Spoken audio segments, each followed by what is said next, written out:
Okay. Baby, we are back.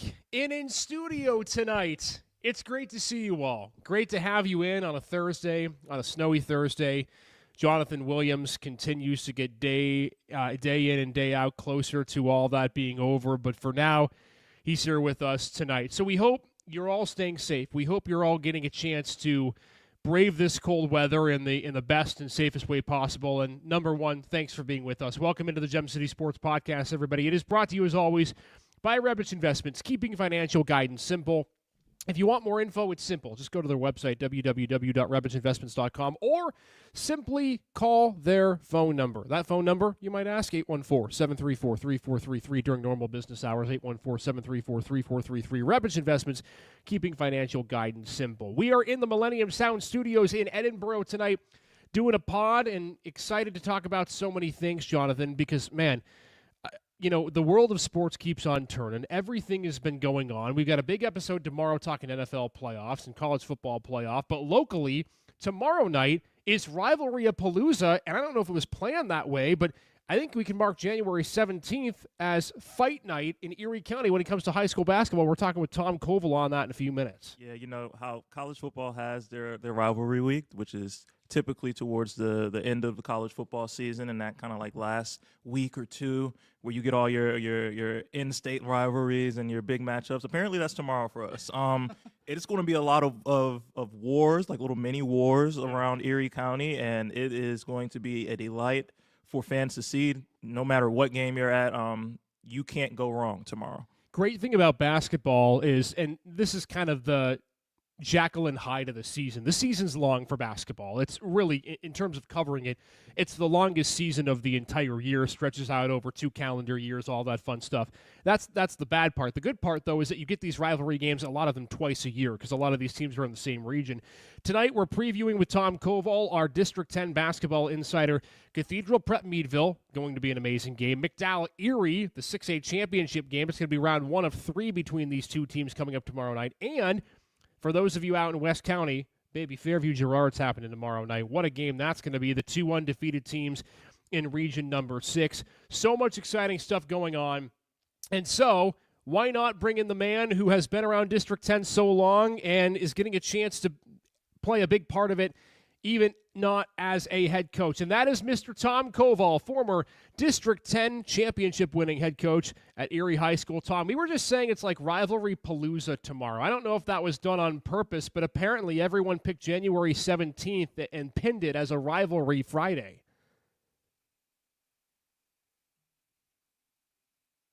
Hang on, Tom. You muted your mic. Oh, we'd love to. There you go.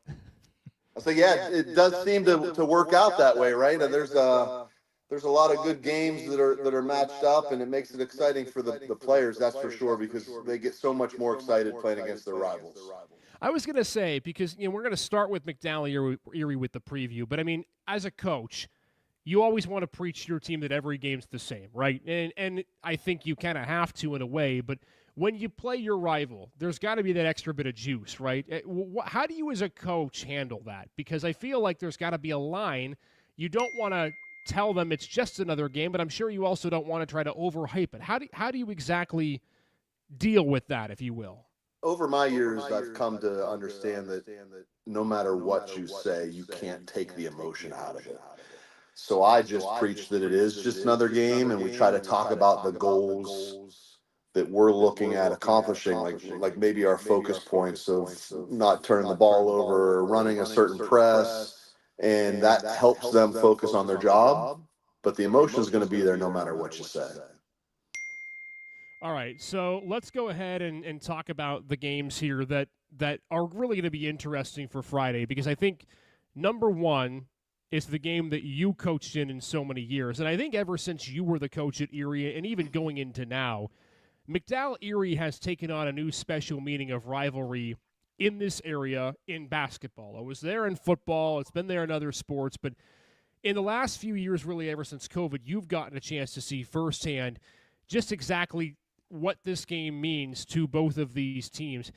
Take me through, first and foremost, what this matchup's going to look like. And for you, what always was the key when you played against Erie?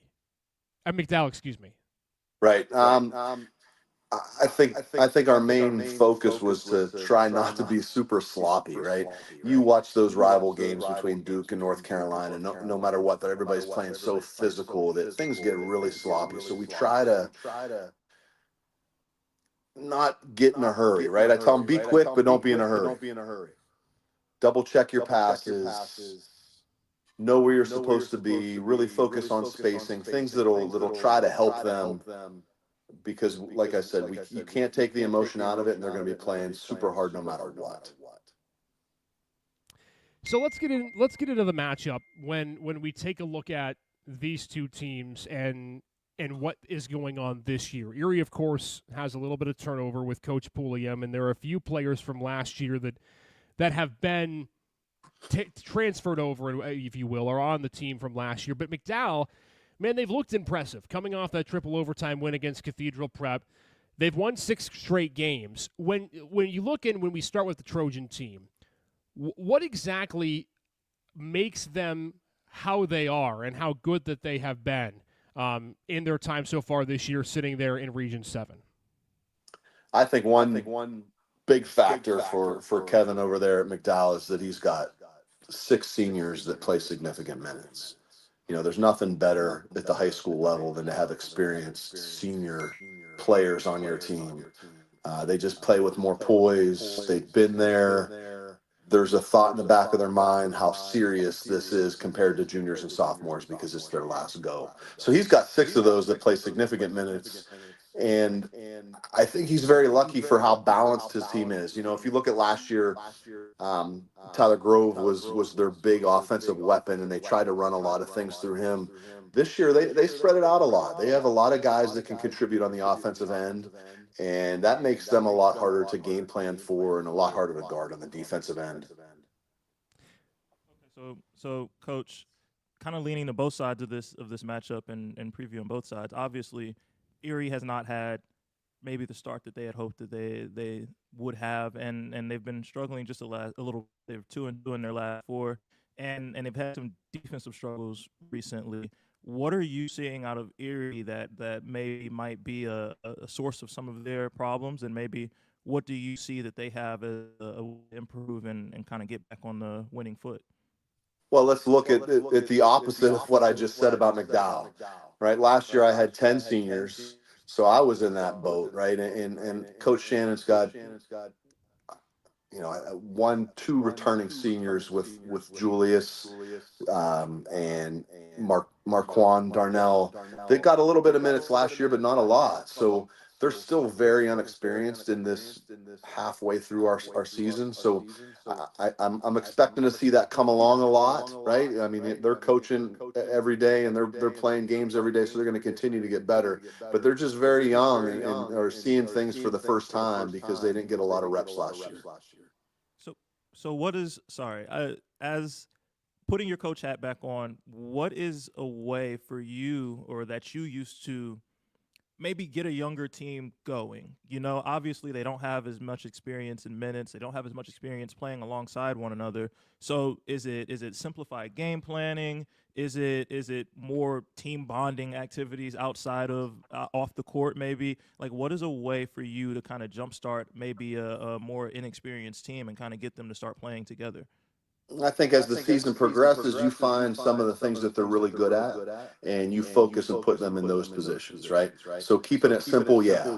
Find things that they're good at, keep going to that so they're confident, because confidence is so big at the high school level with these young men and women as far as the girls' game goes. So, keeping it simple for them, focusing on those little things that they're good at, and hopefully that turns into momentum, and momentum can make you guys do great things. And then obviously on the defensive end, you can really get after them and use defense to turn into offense. And Coach Pulliam's always been big from the defensive side of things. So I'm really hoping on Friday night that he gets that defense going and we have a really good game. When you take a look, Tom, at, because we talked about, regardless of how the first 2 outcomes go, it's the first of 3 matchups between these 2 teams. And I think that it's the one rivalry in this area where you have to take that into account, and the fact that you're playing each other in the postseason. And I think that that's something that might be strategically interesting just from a coaching standpoint. I probably know the answer to this, but did you ever hold anything back in games against McDowell in the regular season, not from a competitive standpoint, but from a strategy, from a set standpoint that, maybe worked to your benefit when you got to the playoffs? Is that something that even crosses your mind as a coach in a game like this? No doubt. I kept things very plain. When we played, we were mostly just half court man. We tried not to let them get comfortable with maybe our pressure and our trapping in the regular season, just so you had something, that ace in your pocket that they weren't really ready for. And they can watch it on film and see what you do, but to actually play against it is a different thing. So I love to do that, and I did that every year. And I'm sure Kevin did the same thing. He would always have a zone ready or something different that you weren't prepared for. So does film study help in that regard? Like you might see something on film over the course of a season that they used against a different team, but when you play them, okay, they show you only one thing. And obviously when you go back into your game plan for the next game, you're preparing for that one thing that they showed you. Does it help even being able to see it even necessarily happen to you when you guys play? Absolutely, right? If you see them run a zone against another team, you're running that zone offense in practice just so the kids are prepared for it, right? I always like to know everything that a team has done so it's not a surprise to our boys. Whether it's a two-guard front or a one-guard front, that's something we have to prepare for. And if we just got a few reps in it, you call a timeout and you're like, hey, remember, we did this in practice, we're good. And you can keep them confident and rolling right into it. So I think game film is very important from that aspect. There's some coaches that, break it down and try to get every play. I try to make sure that we're consistent on our rules for defense, and then whatever we see, we know how to play against it no matter what. Who's the X factor, Tom, in this game? Either team, one player that you think has to have a near perfect game for their team to come out on top? I think for Erie, Charlie Williams, like he's got to really get it going. He can shoot from the outside, and if those are falling, it's going to make that game a little bit different. If he's driving to the hole and scoring, he's going to be able to pass the ball, splash the ball to some other guys. So Charlie Williams would be my key for Erie. It'd be really easy to say Baby Porter from McDowell, but I'd lean to somebody like Blaze Myers. He's a glue guy. He gives a lot of energy on defense. He makes the extra pass for a lot of those guys. He can really get them going from a momentum part of their team. But if I'm going to key on somebody scoring-wise, you got to keep the Porter kid out of those big numbers. Stay on the floor. He's great with pump fakes. He gets to the free throw line.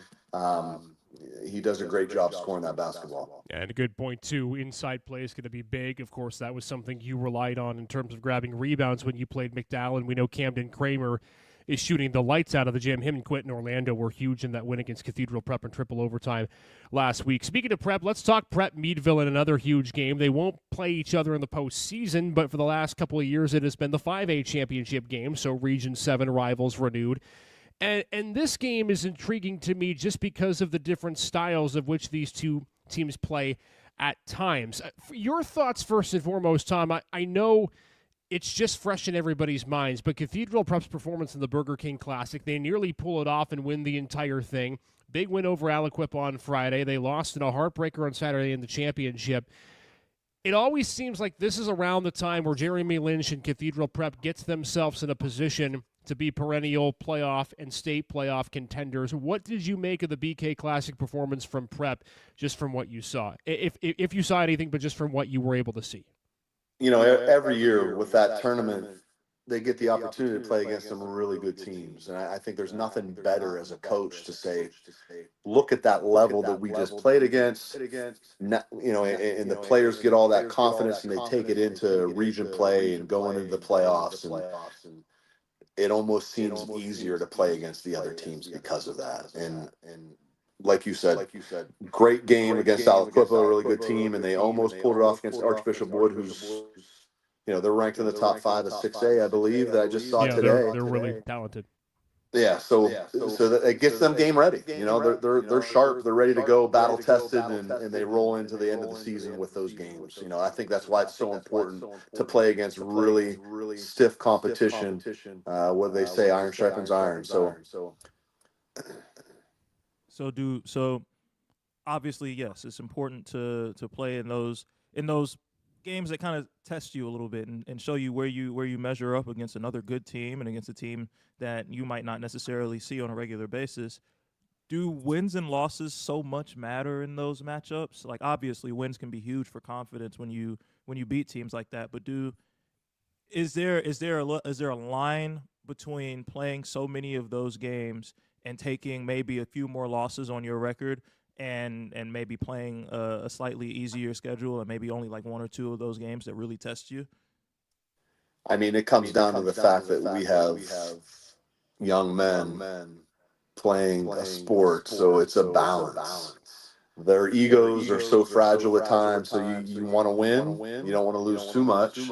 You want to have tough competition and show them adversity. They need to learn to lose. So yeah, it's definitely a balance, and I think a coach has to do their best to pick a schedule that fits their team for the coming year, and that's not always easy to predict. But I've always leaned on the side of I want my guys to at least face some adversity. You don't want to go into the playoffs and get your first taste of competition there because you lose your on. Mm-hmm. Tom Koval, head coach, former head coach of Erie, joining us here.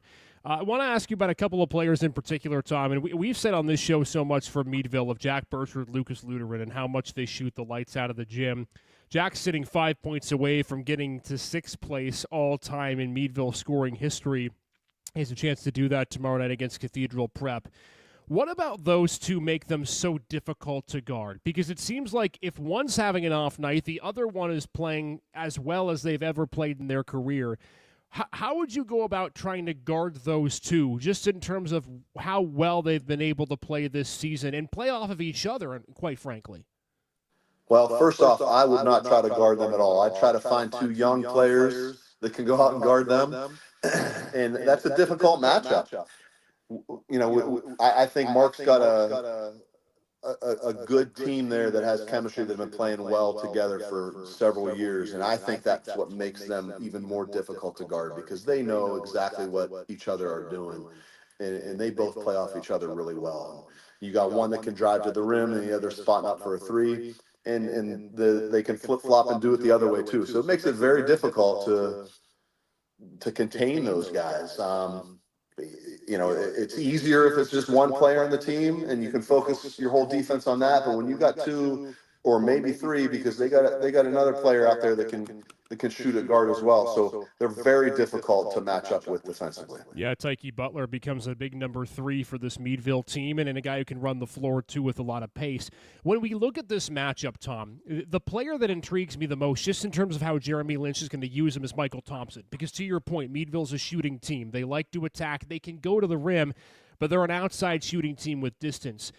When you look at a guy like Thompson in a game like this, how do you use him effectively? Besides, of course, your typical, okay, you got to rebound the ball. You don't want to give up a bunch of offensive boards to Meadville. Is there a different way that you have to contextualize his role in a matchup like this when you are playing a team that would prefer to shoot the ball from the outside? Well, I think on the defensive end, if you can use him and maybe a Max Wallace to protect the rim, you know, and you can make them one-dimensional and not want to go to the rim. So if they can get that 6'5" body of Thompson in there, I mean, that's going to make them more one-dimensional. And you can guard the perimeter really hard and make them take it to the rim, and you have somebody there to, you know, make them adjust their shots, and hopefully you can go from there. When I looked at that matchup today, I was big in saying, well, what great guard play you have on both of those teams. You know, with Nando, I mean, coming off a great tournament there for the Berkman Classic, right? And you got the two guards at Meadville, 3, like you said. You throw Butler in there as well. You know, Spencer that can hit the 3. I mean, you got Wolford I mean, there's the amount of guards there is going to be great to watch that. But I think when you line everything up, maybe that cancels each other up, and I slightly give the advantage to Prep because they have some size in there and they're a more complete team with that. Tom Koval joining us here on the show, former Erie head coach, getting ready for a lot of exciting basketball tomorrow. We've talked Meadville Prep. We've talked McDowell Erie. We can't exclude, well, before we get to the one we're going to talk about, we also can't exclude Northeast Harbor Creek play tomorrow, Northwestern GM play tomorrow. So it's all the region rivalries currently that are going to get to play on Friday night. Let's talk Fairview Girard, Tom. This one, to me, is the most exciting matchup, just from my perspective. I mean, obviously, McDowell, Erie, Meadville Prep, big games with big schools. But I think Fairview Girard, because of the proximity, because of the history between these two teams, and for me, because of how well they match up stylistically, it is the most intriguing matchup. These two teams, both 4-0 in the region. They're both at the top of Region 6. And I look at this, Tom, and maybe you look at it differently, I don't know, but I take a look into this matchup and I think, man, these are two coaches who are going to have a really hard time being able to throw something else into the mix that the other coach hasn't seen, because to me, Pat Flaherty and Mark Schreier, they've thrown the kitchen sink at each other the last few seasons. When you look at this matchup, what's the thing that's most intriguing to you? Well, I think you said it. They know each other so well. I mean, Mark was on the coaching staff at Fairview. Yeah. They do a lot of similar things. Their offenses flow very similarly. They have great guard play. They screen a lot. They get a lot of movement on offense, which makes them difficult to guard. But the other team knows all that stuff because they practice against themselves every day. So it's a very even matchup as far as styles go. So that's exciting to watch. I think Girard, if you look on paper talent wise, they have Kenny. What's Kenny averaging? 21 points a game. I mean, yeah. I've seen him throughout the summer, working out with Keith Wallace. I mean, this kid puts all kinds of time in the gym. I don't know that there's a high school kid in this area that works harder than him. So it's going to be impressive to see him and how Coach Flaherty, designs their defense to really focus on him, because they play great team defense. I mean, Kenny, he's averaging 21 points a game, and I think he's made 10 threes this season. That's it. I mean, he's got a great mid-range game, which is something you don't see a lot in basketball. So it's exciting to see him play anytime he does. And it'll be fun to see them go up against Fairview, because Fairview's got some good guards.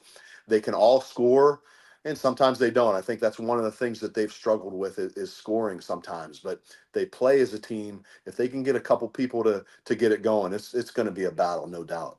Yeah, Fairview 2-4 on the road this season. They're undefeated at home, but now get their first really true road region test of the season. And I was going to ask you about the depth part of things. You look at Fairview, and they don't seem like they have that number one player. I would say probably arguably in terms of their most consistent player, Tyler Del Vecchio, who's really, really good inside the paint. And that's something we can touch on too, that Fairview now may have the size advantage with Jeremiah DeLomo graduated.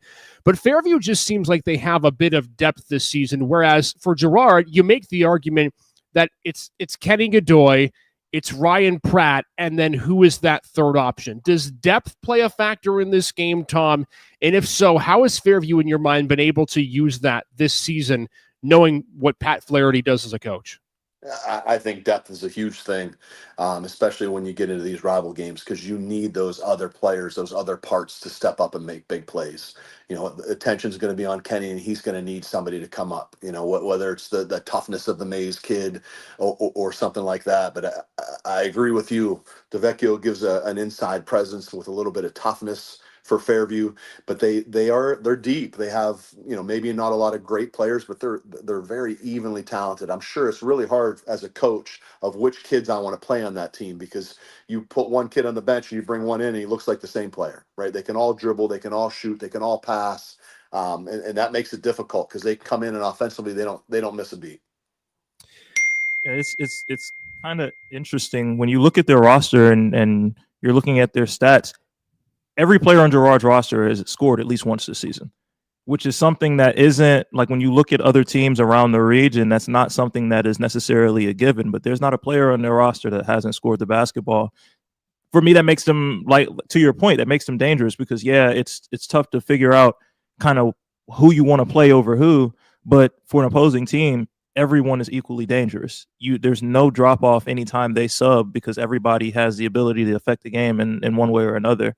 And for me, I feel like that's kind of an advantage for them. Yeah, no doubt. I think as a coach, one of the biggest things that I wanted to do before a game was get my defensive matchups. Like I want to know who's guarding who, and I want to know where the weaker offensive player is, so I can maybe put a really good rebounder or my good help defender there, so he can really help on the ball. And yeah, you have a hard time doing that with Fairview because they all have a good skill set. When you look at keys here, Tom, because I think we all can agree this game's not going to be scored in the 70s. Neither of these two teams are averaging giving up more than 52, 53 a game for Fairview's defense. They've been one of quite frankly, the best in District 10. Is there a specific player? Is there a strategy when you dive into this one in particular that you think is going to happen on Friday? And again, with two teams that know each other really well, and if they have their way, are going to meet in the playoffs for a third time after their two meetings this year. At that perimeter motion that Fairview plays, I think the key is they got to shoot well from three.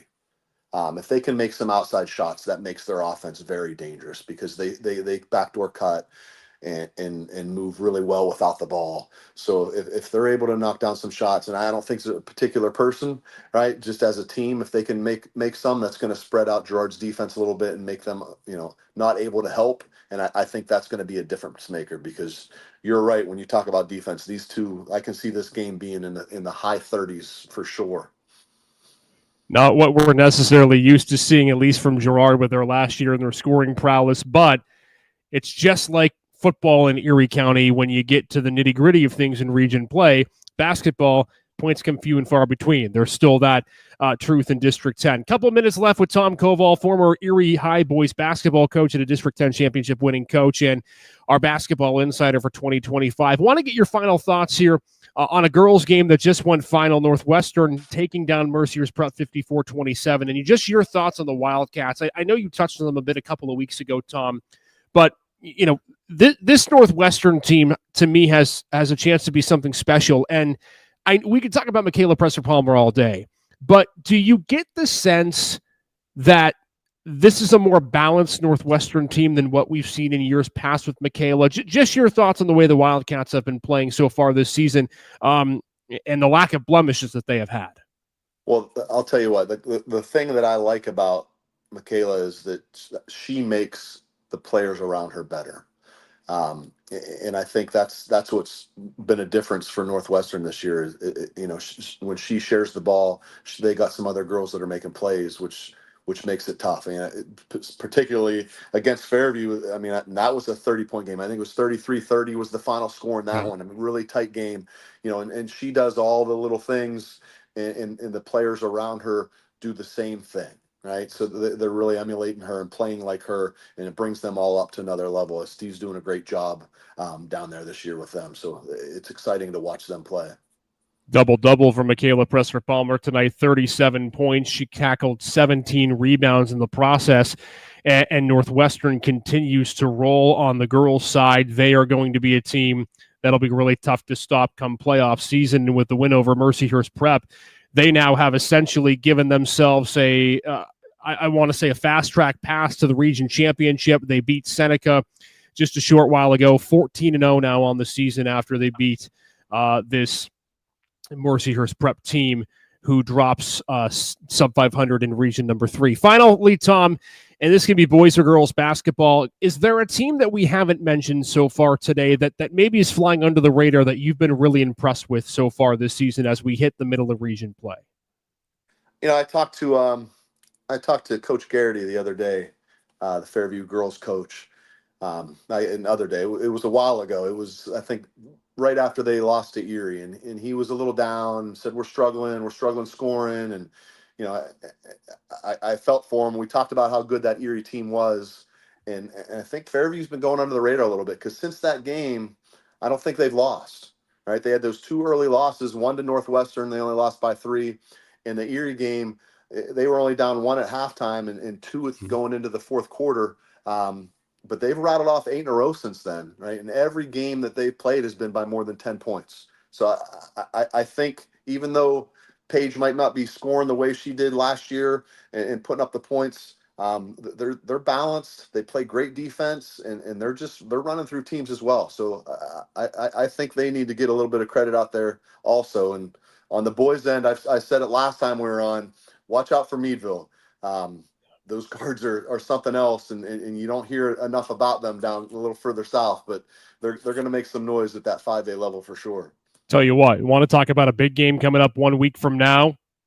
Fairview traveling to Harbor Creek in what is going to be a titanic test in Region 6. Harbor Creek sitting at 11-1 coming into tonight. Fairview, as Tom mentioned, 9-2. That was 8 straight wins since a loss to Erie High. That's going to be a huge game on the girls' side. A big win for Northwestern on the girls' side, on the girls' side as well. And then for boys basketball, we just talked about the 3 games that we're looking in at, and also some other rivalry games happening on Friday. Hey, Tom, it's a good time to be a Hoops fan, man. Hopefully it was a wonderful holiday for you. It's always great to have you on, and hopefully next week we get a chance to talk about all the fun that we had from Friday and then next week as well. Absolutely. Thanks for having me on, guys. All right. Sure. Head coach Tom Koval, former Erie head coach and former District 10 championship winning coach, joining the show. Great insight from him as always, and some great previews as well. And I think, Jonathan, when we look at this part in the year, and Tom kind of mentioned this, I asked him, okay, do you take away some of what you would normally implement for games when you're playing teams that you might face in the playoffs?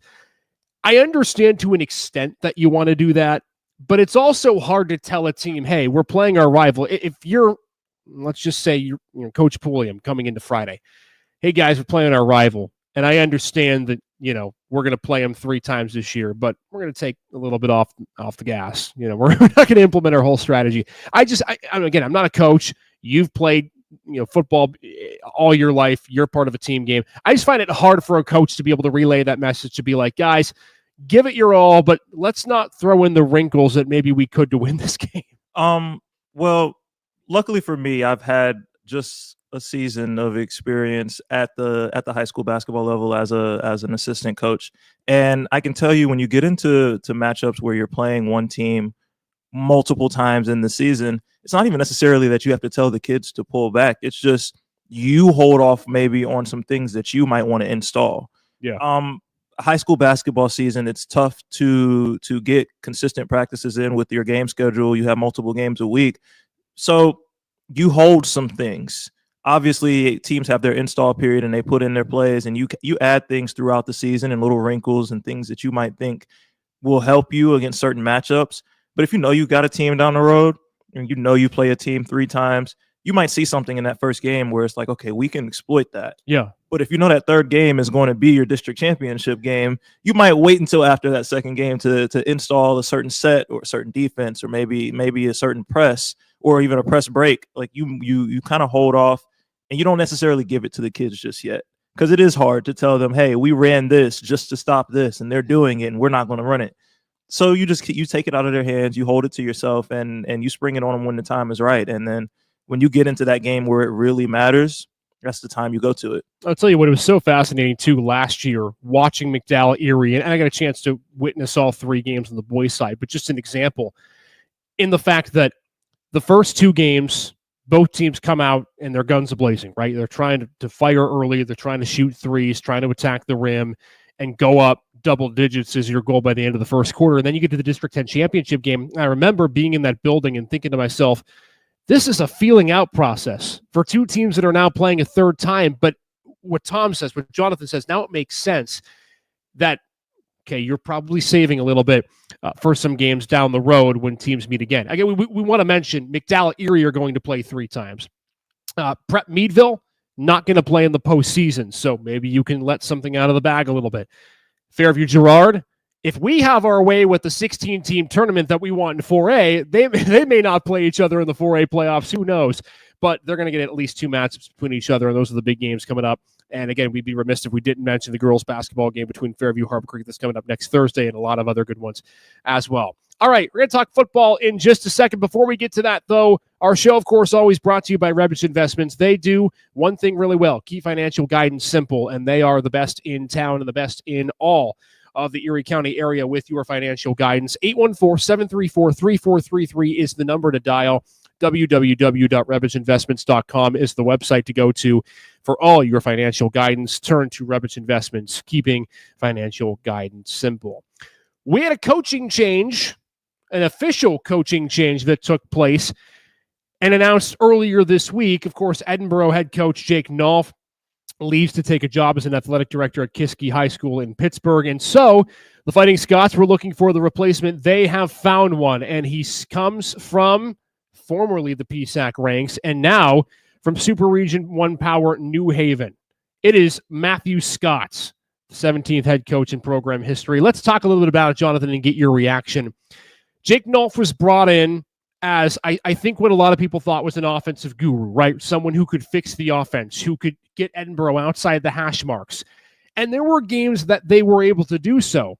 But in those games, it almost felt like whenever the offense played their best, the defense struggled to get stops. And now here comes Matthew Scott as a guy formerly at New Haven for 6 years that has built arguably one of the better defenses in all of Division II. Yeah, they were ranked 14th nationally in scoring defense over at New Haven. We're holding guys to just 62.5 yards per game on the ground. Like, defense is his thing. That's what he does. And honestly, if you can't score, you can't win. And that is for teams playing against Edinboro. And that's going to be the mindset that he's going to bring to that football program is if they can't score on you, they can't beat you. We'll figure out the offensive stuff. We'll figure out the kinks. But offense wasn't mostly your problem last year. It was your inability to stop people. So now you bring in a guy who that is all he did at New Haven was install and call plays and lead a defense that stopped pretty much everyone they played against and limited scoring from everyone that they played against. So for me, I feel like it's a good hire. I feel like it's a step in the right direction of fortifying that defense and just really committing to that culture of not allowing people to score on you. We were joking before the show that the PSAC likes to hire their own, and Scott's got ties to the PSAC, played defensive line at IUP, so now it's 2 straight head coaches for Edinboro that have experience either coaching or playing PSAC schools at don't Indiana PSAC University schools, of Pennsylvania. They don't go outside the family very often, man. It's if they weren't coaching at a PSAC school formerly, you can look deeper into their background. They probably played at one, or their dad played at one, or was a coach at one. This is a football family in this region, and whenever there's a job open, you can kind of figure it might be a guy with some ties to the PSAC that's going to get it. And you look at what Scott brings to the table, and you mentioned the defense, but specifically the run defense. I think the PSAC is gearing more towards the spread. We see that more and more every year, but still, number one, you have to stop the run. And I think so many teams in the conference, namely the ones at the top, even though Slippery Rock's got tremendous outside talent, they like to pound the rock as much as they can. IUP has been a perennial great rushing team. Okay, you look at Kutztown. All they do is chew clock on the ground and play defense. And I think when you look at the way that the conference is structured, you have to also be ready to play come the end of the season because games matter when you get into divisional play. Because a lot of these teams, they're playing 4 or 5 games before you get into Western divisional play. So I think for Edinboro, the task that Matthew Scott is going to have to figure out is, number one, can you hire an offensive staff that can get your starting 11 on offense rolling by the time you get to Western Division play? That, for me, is number one. And then number two, the biggest question is going to be, your bread and butter, is it going to be your bread and butter in Edinboro? Are you capable of stopping the run like you did at New Haven for the better part of a half a dozen seasons? And if that's the case, okay, then how do you exact it when you get the ball back on offense? I think Edinboro is going to have a really good chance this season to be in a lot of games. Will they win a lot of games? I don't know, but this is a move that, to me, Jonathan, is going to guarantee you that nearly every game that you play, you will have a 1-possession game in the fourth quarter. And I think that's something that for Edinboro, they've had a lot of those games. Now the question's going to be, with a new coach, Jake Nolf didn't win a lot of those big games late in the fourth quarter. Now we'll see if Matthew Scott can do that, because you're guaranteed, I think, a lot of 1-possession games down the stretch. And you and I have talked about it off screen and off air, but there's a lot that goes into a winning football program, and there are a lot of things that have to go your way and that have to go right for you to win football games. The coaching hire is just one step of it, but like even him being a defensive coach and a defensive-minded guy and coming in, and he's a coach that's known for not allowing opponents to run the ball on him. That's a mentality thing. That's about the players that you have. That's about the culture inside of the building. Like that is what I feel like he's going to bring to Edinboro that might be a little bit different than they have had in years past. Is you have to first establish a culture of not being scored on and not being pushed around, especially defensively, before you can have a good defense. That has to be number one on your list of things to do, is establish a defensive culture where this is the standard here. We're going to uphold that standard and nobody is going to come in and just pound the rock on us. And then from there is recruiting. It's getting your guys in. It's getting guys in that buy into your system, buy into that culture of not giving up on the ground. And you got to put it all together a little bit. Like it's not just the, oh, we get the coach and now we're good. Now it's not just the, oh, he likes defense or he's a defensive minded guy, so now we're good. No, it takes everybody kind of buying into a culture. And I feel like that's something that Coach Scott has a chance to come in and establish a little bit at Edinboro. Look, the one thing we've known about the Fighting Scots really since Jake Nolf came in and since the COVID pandemic, because I've been using that as a reference of time, I think, in so many of these shows, is that they're in games. There's no, they're not. Seldomly anymore is Edinboro getting completely blown out of the water. They have games like that, and it was the case again last season. You look at the Kutztown game. I think there were a couple others where it wasn't really competitive, but Edinboro has never been a team since I think the last 5-6 years. You can make the argument, and even when Coach Bradford was because they were in every game.